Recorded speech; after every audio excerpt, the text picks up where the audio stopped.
여러분 안녕하세요. 찾아가는 새벽기도 시카고 예수사랑교회 조선영 목사입니다. 오늘도 변함없는 주님의 은혜와 평강이 저와 여러분의 삶의 종일 풍성하기를 기도합니다. 오늘 말씀은 신명기 4장 15절에서 19절까지 말씀입니다. 제가 읽어드리죠. 여호와께서 호렙산 불길 중에서 너희에게 말씀하시던 날에 너희가 어떤 형상도 보지 못하였은즉 너희는 깊이 삼가라.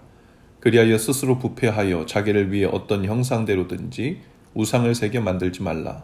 남자의 형상이든지 여자의 형상이든지 땅 위에 있는 어떤 짐승의 형상이든지 하늘을 나는 날개 가진 어떤 새의 형상이든지 땅 위에 기는 어떤 곤충의 형상이든지 땅 아래 물속에 있는 어떤 어족의 형상이든지 만들지 말라.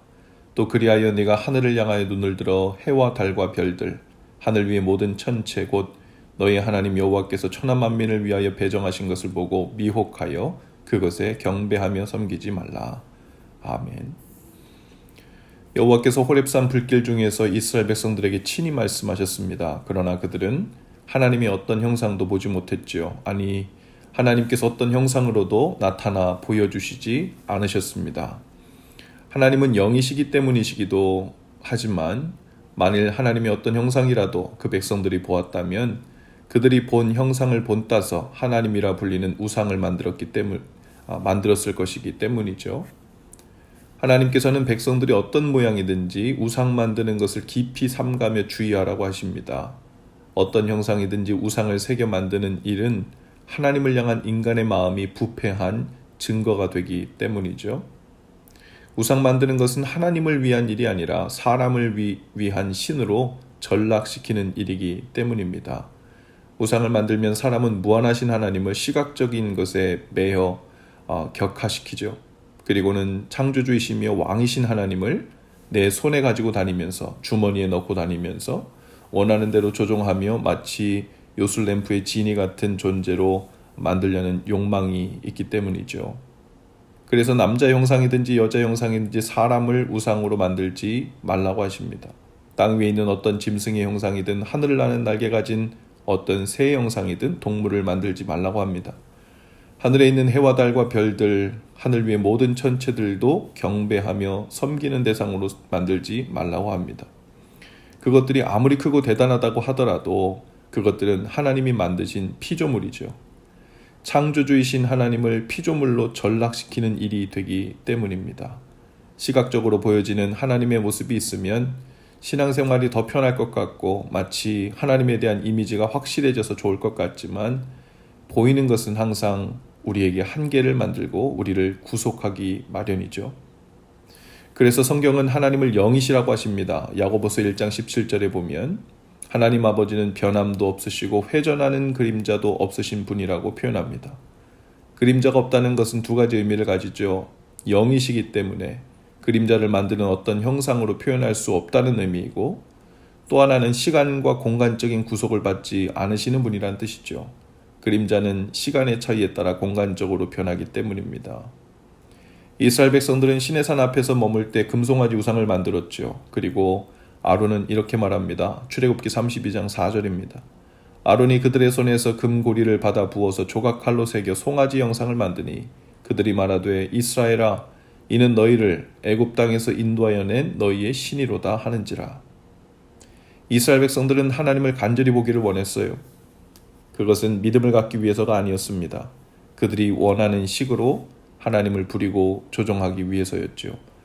여전히 그 금송아지를 여호와 하나님이라고 떠받들었을지는 모르나 그들은 그 순간부터 하나님을 피조물인 송아지로 인식하고 그들이 믿고 싶은 방식을 택하려 했던 거죠. 그것이 바로 하나님을 향해 마음이 부패했다는 증거였습니다. 그래서 7절에서 하나님께서는 그 모습을 보시고 모세에게 이렇게 말씀하십니다. 여호와께서 모세에게 이르시되 너는 내려가라. 내가 애굽 땅에서 인도하여 낸 내 백성이 부패하였도다. 성경에 우상이라는 단어가 나올 때마다 대부분 같이 붙어 나오는 수식어가 있어요.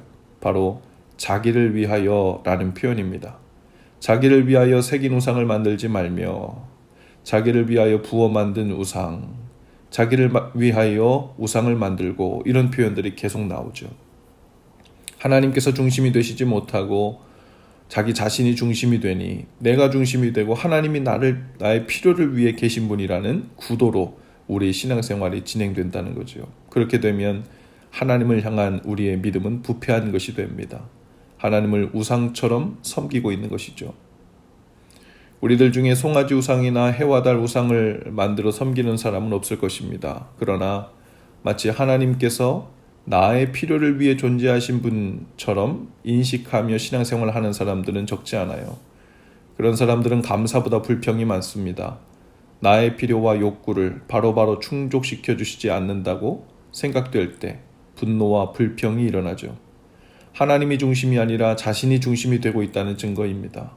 하나님이 창조주이시며 그분이 주인이시라는 것을 믿는 사람은 먼저 이 세상을 향한 그리고 내 인생을 향한 그분의 뜻, 그 주인의 뜻을 살피고 묻는 것이 정상이죠. 그분이 바로 주인이시기 때문입니다. 창세기 1장 1절에 태초에 하나님이 천지를 창조하시니라 라고 말씀하셨는데요. 이 말씀의 의미는 바로 하나님이 주인이시라는 것이죠. 이 세상의 주인이시고 바로 우리 모든 인생의 주인이시라는 것입니다. 사탄을 숭배하는 사탄교회에서도 경전이 있다고 하는데요. 그 경전의 첫 페이지 첫 구절에는 이런 문구가 있다고 해요. 태초에 사탄이 천지를 창조했다가 아니라 바로 내 인생의 주인은 바로 너다. 사람들로 하여금 하나님을 떠나 살도록 하는 것, 그것은 바로 인생의 주인이 하나님이 아니라 자기 자신이라고 믿게 하는 것임을 잘 알기 때문이죠. 단순히 신앙생활을 얼마나 열심히 하는가 하는 것이 중요한 것이 아닙니다. 방향이 올바른가를 먼저 짚어야 하죠. 오늘도 하나님께서 우리를 만드신 창조주 하나님이시며 우리에게 생명을 주셨을 뿐 아니라 오늘 하루만큼의 호흡을 주신 인생의 주인이시라는 것을 믿는 것이 중요합니다. 그러면 두 가지가 시작되죠. 하나는 그 모든 것을 은혜로 주신 하나님을 향한 감사가 시작되고, 또 하나는 우리 인생의 주인이신 그분의 뜻을 먼저 구하는 삶의 태도가 시작됩니다. 오늘도 우리 인생의 주인이신 주님의 뜻을 구하며 그분의 품 안에서 안전히 거하는 그 지혜로운 길로 행하시는 저 여러분 다 되실 수 있기를 주님의 이름으로 축복합니다. 기도합시다. 우리를 창조하셔서 생명의 주인이 되신 주님을 찬양합니다. 하나님께서 주인이시니 아버지의 뜻을 구하는 삶이 되기를 원합니다. 나를 위한 하나님이 아니라 하나님을 위한 우리의 삶이 되도록 지혜를 주시고 인도해 주옵소서. 본래 우리를 창조하신 대로 하나님을 향해 하나님을 위해 하나님 안에서 살 때 참된 행복과 삶의 의미를 찾게 되는 은혜를 주옵소서. 나를 향해 나 자신을 위해 살려는 왜곡된 삶의 태도를 벗고 주님을 향해 믿음의 길을 내딛는 날 될 수 있도록 인도해 주옵소서. 예수님 이름으로 기도합니다. 아멘. 여러분, 오늘도 예수 사랑으로 화이팅입니다. 내일 아침에 다시 찾아뵙지요.